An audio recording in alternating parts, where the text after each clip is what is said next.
Camerounaises, Camerounais, mes chers compatriotes. Fellow Cameroonians, my dear compatriots, as the year 2022 draws to a close, I believe it is appropriate to review the ground we have covered as a nation before looking to the new year with confidence and determination. You must have noted that in 2022, our country, like so many other, continued to face exogenous shocks.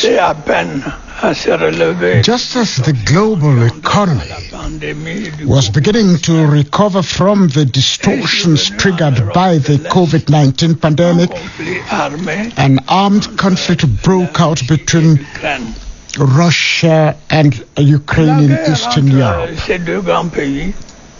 The war between these two great countries has caused far-reaching disruptions in global market supply chains of consumer products such as grain, crude oil, and gas.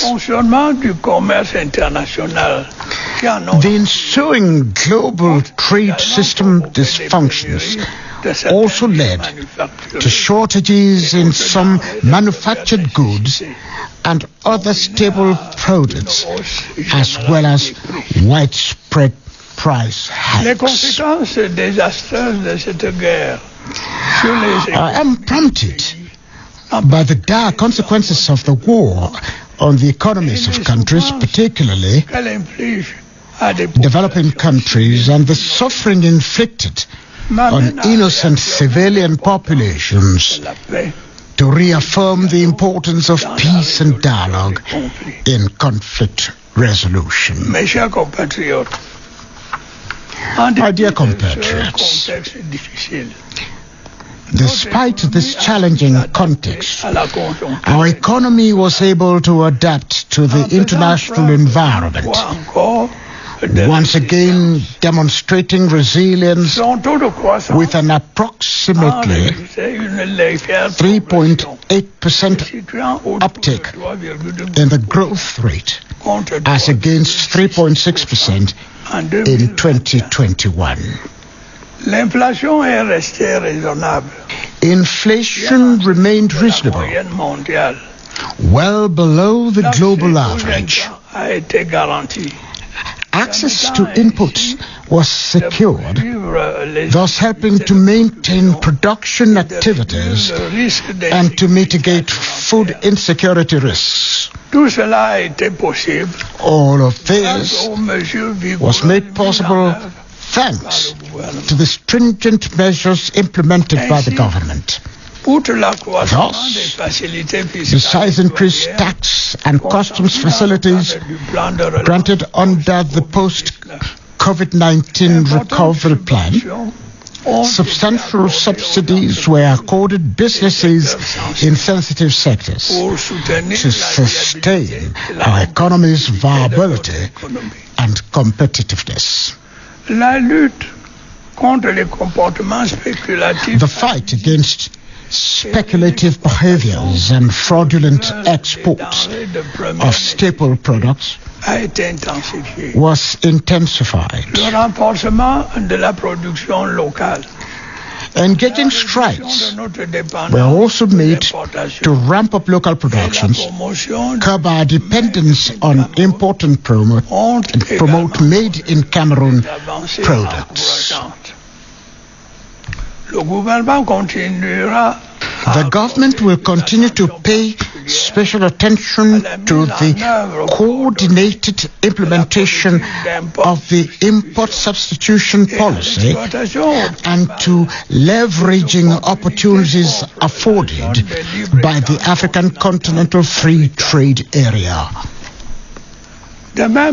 Similarly, our social inclusion policy will be continued through better sharing of the fruits of growth. To this end, social safety net programs targeting underprivileged social segments will be extended to a greater number of beneficiaries in all 10 regions. In order to diversify state revenue sources, I authorized the implementation of 3 large-scale projects aimed at developing our mining potential, structuring our economy, and creating jobs. I would like to dwell on this for a moment. Although our subsoil is endowed with mineral resources, the non-oil mining sector accounts for nearly 1% of gross domestic product. Developing solid mineral mining will provide us with substitutes for our dwindling hydrocarbon stocks and additional financial resources which can be used to finance our investments. Accordingly, the year 2023 will be marked by the commencement of the exploitation of the Kribi-Lobe iron ore. The project includes the construction of an iron enrichment plant, an approximately 20-kilometer long pipeline, and a 60-megawatt power plant. We will also start exploiting the Nabeba iron deposit. The expected benefits for our country are immense, including a 540-kilometer long railway line between Nabeba in Congo and the Kribi port, where a mineral terminal will be constructed. The third project concerns the exploitation of the Bipindi Grand Zambi iron ore with the development of an iron and steel complex for the local processing of iron. The construction of a pipeline and several basic facilities for the benefit of the population. A decisive step has already been taken in implementing these different projects with the signing of the relevant mining agreements and granting of operating permits to successful bidders. My dear compatriots, during the year now ended, our country suffered major supply disruptions concerning energy resources and drinking water. Ensuring a steady supply of petroleum products and cooking gas to the domestic market warranted increasing the volume of public subsidies through substantial budgetary efforts. In 2022, for instance, the Treasury subsidized fuel and cooking gas to the tune of nearly 700 billion and 75 billion CFA francs, respectively. Considering the intensity of the exogenous shocks and their impact on our economy, I instructed the government to consider all options to stabilize prices at their current level and to maintain the purchasing power of consumers. However, it is becoming increasingly clear that Cameroon, like many other countries in Africa and elsewhere, will not be able to indefinitely avert a petroleum products price adjustment if we must preserve our fiscal balances and successfully continue implementing our development policy. Despite these constraints arising from the international economic situation, real progress was achieved with regard to the provision of electricity. In concrete terms, the East region was connected to the South interconnected grid. The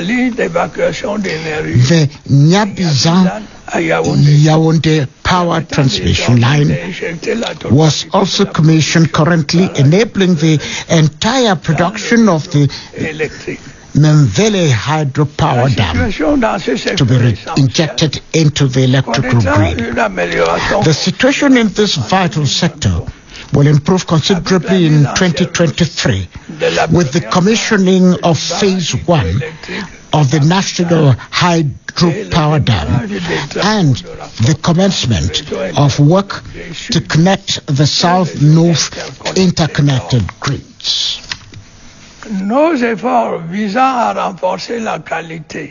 Efforts to scale up energy supply quality and quantity will be intensified through the construction of new energy infrastructure and solar energy development, particularly in the northern part of our country.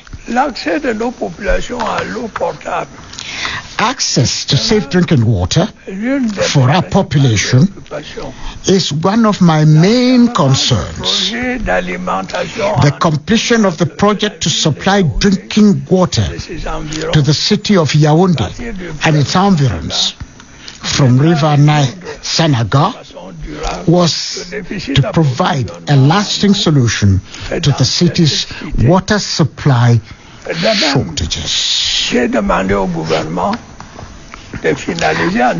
I have also instructed the government to urgently finalize procedures for the launching in 2023 of the mega project to supply drinking water to the city of Douala and its environs. Besides our large cities, production facilities were constructed in some towns, namely Bamenda, Betwa, Ngaoundéré, and Ebolo. These facilities will be constructed in other urban and rural localities in the current year. My dear compatriots, in spite of the unfavorable situation, the government is sustaining its efforts to assume its prime responsibility, that is to improve the living conditions of the citizens.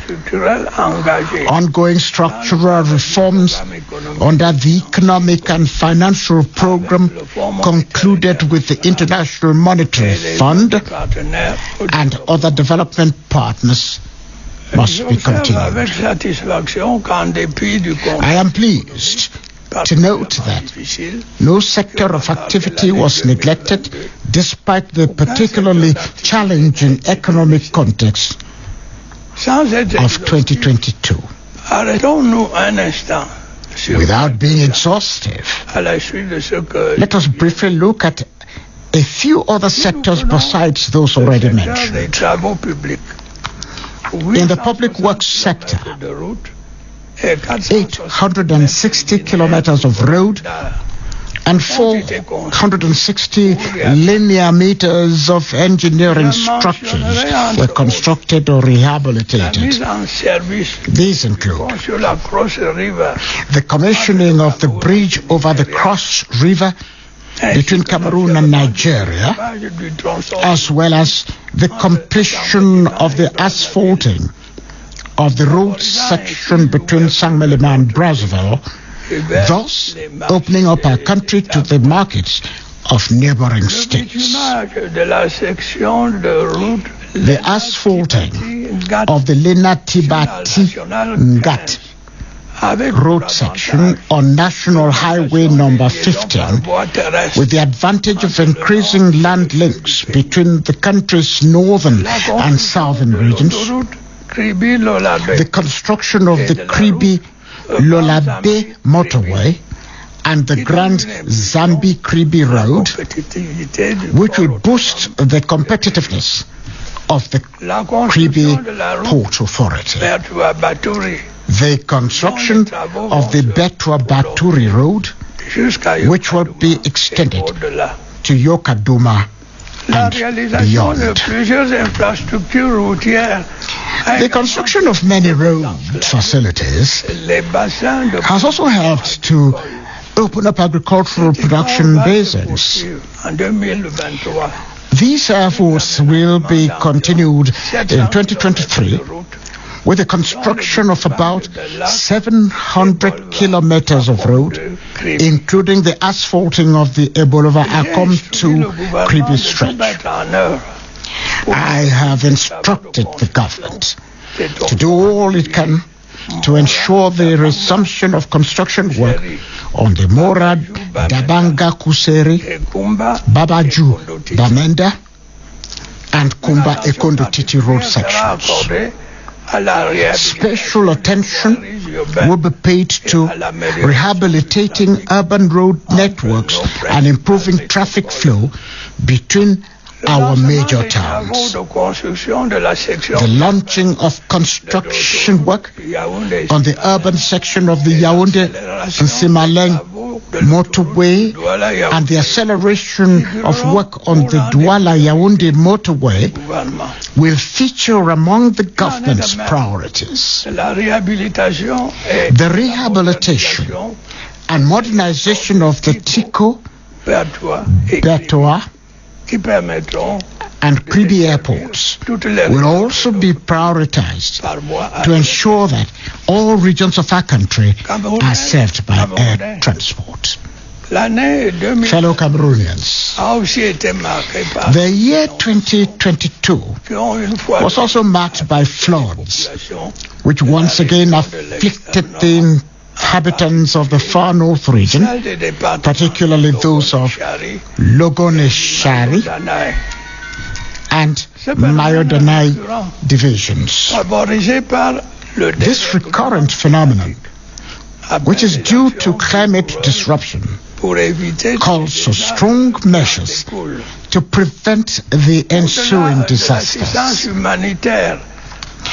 Besides providing humanitarian assistance to victims, I instructed the government to implement a plan for the reconstruction of the far north region. This plan includes the construction of a number of water impounding and socio-economic facilities. Regarding health care delivery, it is undeniable that it improved significantly in 2022.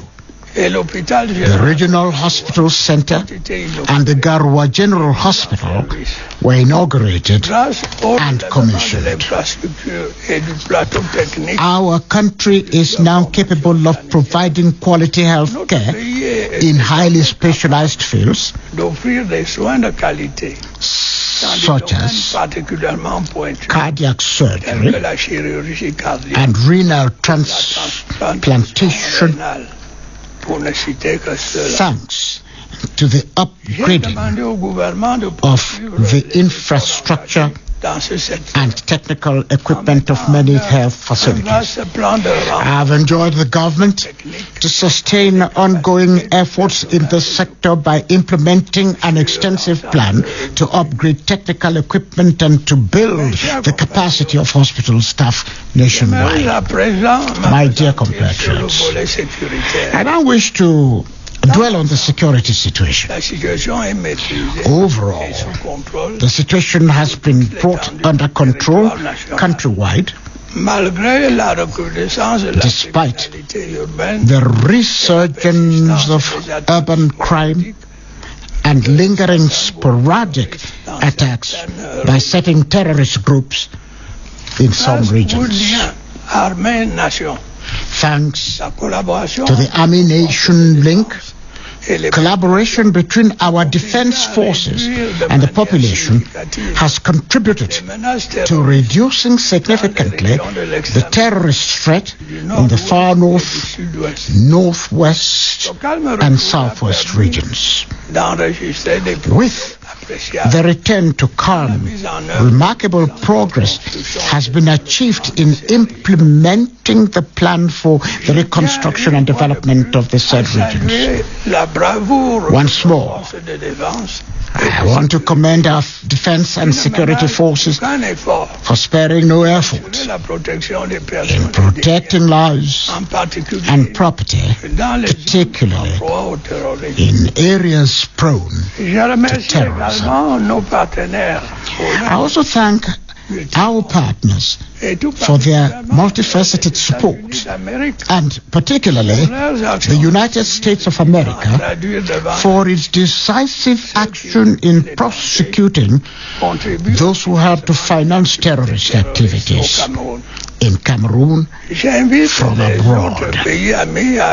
I urge other friendly countries to follow suit so that the resumption of development activities can be accelerated in the said regions. On the political front, decentralization is being implemented methodically. Powers are gradually being devolved from the state to regional and local authorities while ensuring that the structural balances constitute the backbone of our nation's social pact are not undermined. Personally, I am convinced that regions, urban councils and councils can and must play a key role in reviving our economy, resolving the thorny issue of youth unemployment, and the vitalization of local democracy. The senatorial elections to be held in 2023 will afford an opportunity to consolidate our decentralization option through a newly elected upper house of our parliament that represents regional and local authorities. Fellow Cameroonians, my dear compatriots, before I conclude, I would like to draw your attention to two scourges that are becoming rife in our society, namely corruption and incivility. Last year, in similar circumstances, I talked about the need to strengthen governance in the management of public affairs and to control government spending. Rest assured that this concern is constant and unwavering.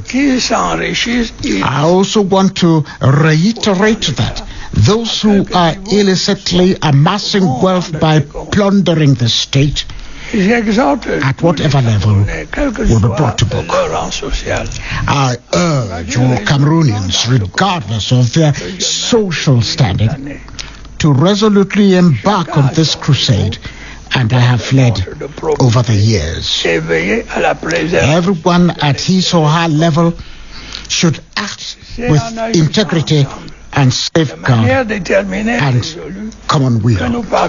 It is only through working collectively, decisively and resolutely that we will be able to overcome the corruption persisting in our society.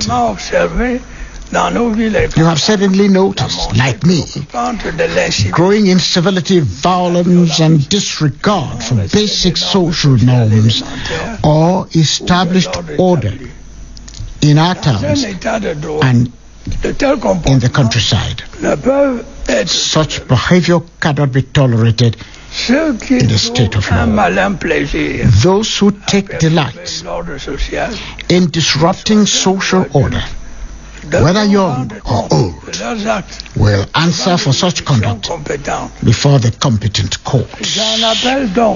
I am therefore appealing to all, especially parents and educators, to take up the responsibility of fully restoring basic moral values and respect for public order. Once more, I wish to make an appeal to those using social media for criminal and malicious purposes through their actions, particularly disinformation, defamation, and spreading hate speech.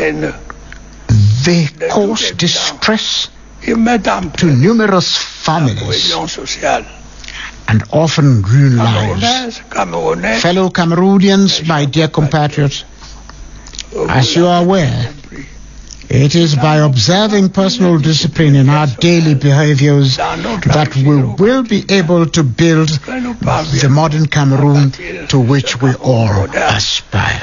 A prosperous Cameroon, united in its diversity, a Cameroon where every actor has his or her own place.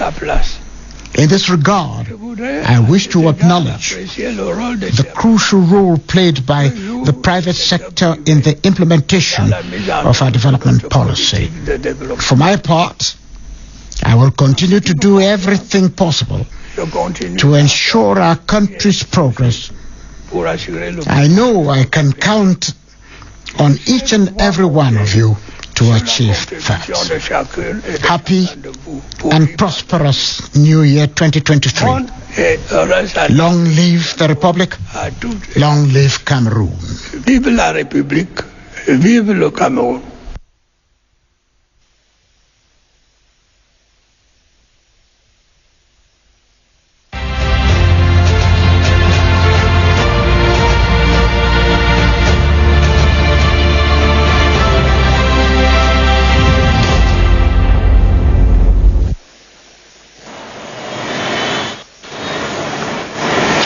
Mesdames et messieurs, chers compatriotes de par le monde, nous aimons notre pays.